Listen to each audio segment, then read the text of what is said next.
पड़ोस वाली भाभी ने मेरी एग्ज़ाम पास करा दी, फिर बहुत कुछ करवाया।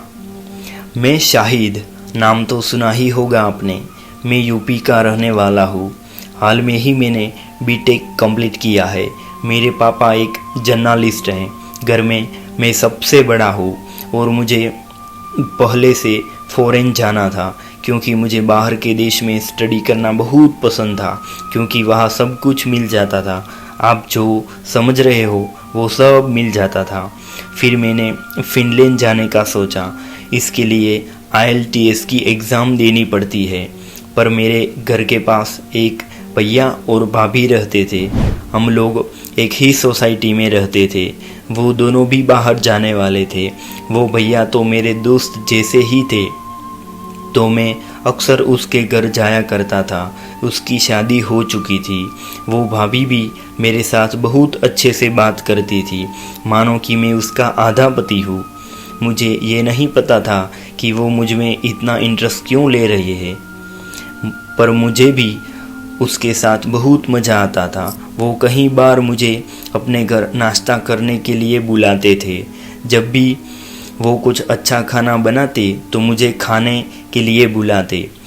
उस भाभी का बनाया हुआ खाना इतना मस्त होता था कि मैं खाने के बाद अपनी उंगली भी चाट लेता हूँ। तो भाभी मेरे सामने देखकर मुस्कुराते। फिर अब वो दोनों भी फ़िनलैंड जाने की तैयारी करने लगे थे।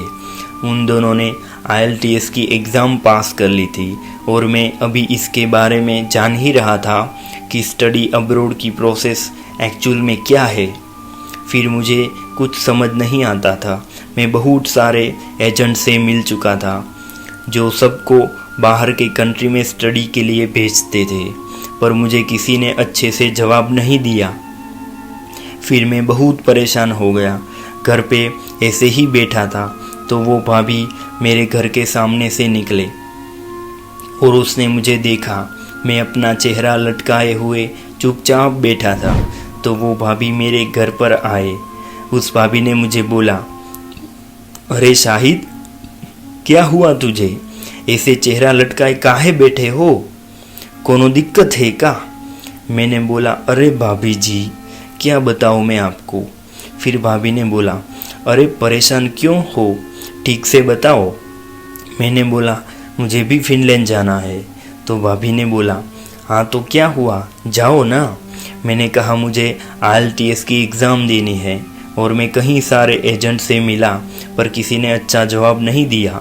तो भाभी ने बोला, अरे उसमें क्या बड़ी बात है, मैं हूँ ना, मैं तुम्हें वो एग्ज़ाम की प्रिपरेशन कराऊंगी, मतलब मैं सब सिखा दूंगी तुम्हें। मैं भाभी के मुंह से ऐसा सुन के बहुत खुश हो गया।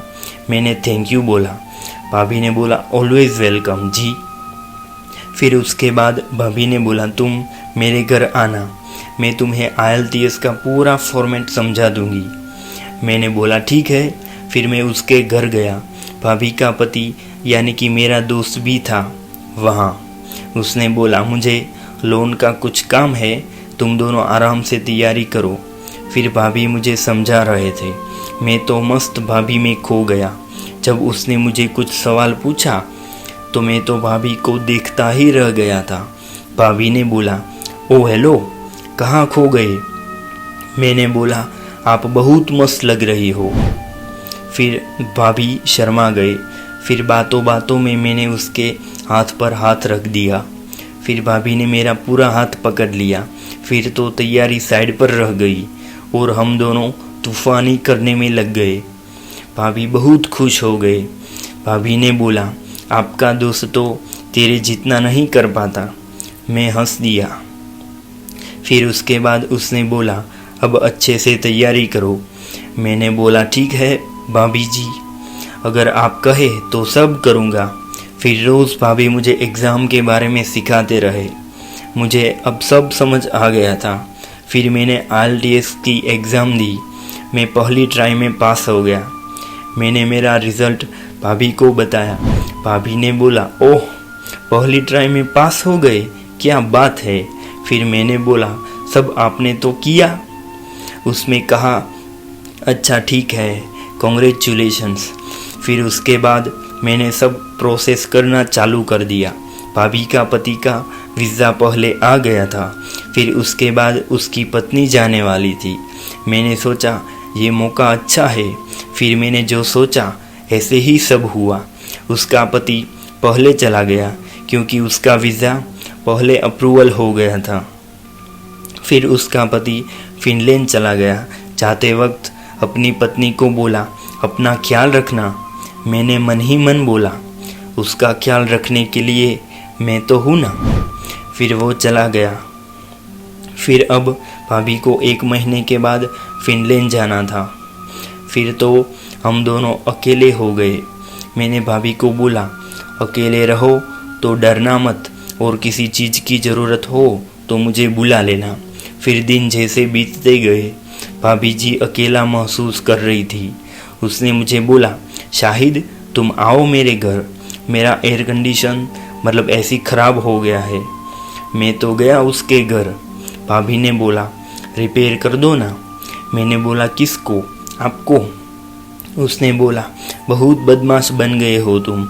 मैंने कहा जी मजाक। फिर उसे रहा नहीं गया तो उसने मुझे बोला मैंने तुम्हारी एग्ज़ाम तो पास करा दी, अब तुम मेरे लिए क्या करोगे? मैंने बोला जो आप बोले वो करूँगा। मैं उसके इशारे को अच्छी तरह से समझ रहा था, क्योंकि अकेली भाभी अब कितना अकेली रह सकती है अपने पति के बिना। फिर उसने मुझे अपने कमरे में बुलाया। फिर बहुत तूफ़ानी की। वो जो करना चाहते थे मैंने वो सब किया। वो बहुत खुश हो गए। फिर तो रोज़ रात को भाभी मुझे बुलाने लगी। फिर थोड़े दिन बाद उसका भी वीज़ा अप्रूव हो गया। फिर भाभी भी फिनलैंड चले गए। फिर मैं अकेला रह गया क्योंकि मेरी सब प्रोसेस बाकी थी। उसके बाद 4 महीने के बाद मेरा भी फिनलैंड का वीज़ा लग गया। मैं भी चला फिनलैंड। वहाँ जाके मैं दोनों को मिला। वो बहुत खुश हो गए। भाभी मेरे सामने देखकर स्माइल कर रहे थे। फिर वहाँ भी ये तूफ़ानी बरकरार थी। दोस्तों ये थी मेरी फिनलैंड की कहानी आपको कैसी लगी कमेंट में ज़रूर बताना, और साथ ही साथ इस वीडियो को लाइक भी करना और अपने दोस्तों के साथ शेयर भी करना, और इस स्टोरी प्लेस चैनल को सब्सक्राइब भी करना ताकि हमारा हर एक वीडियो आप तक पहुंच सके। Living abroad gives you enough time to understand them better. Of course, you learn a thing or two about yourself in the process.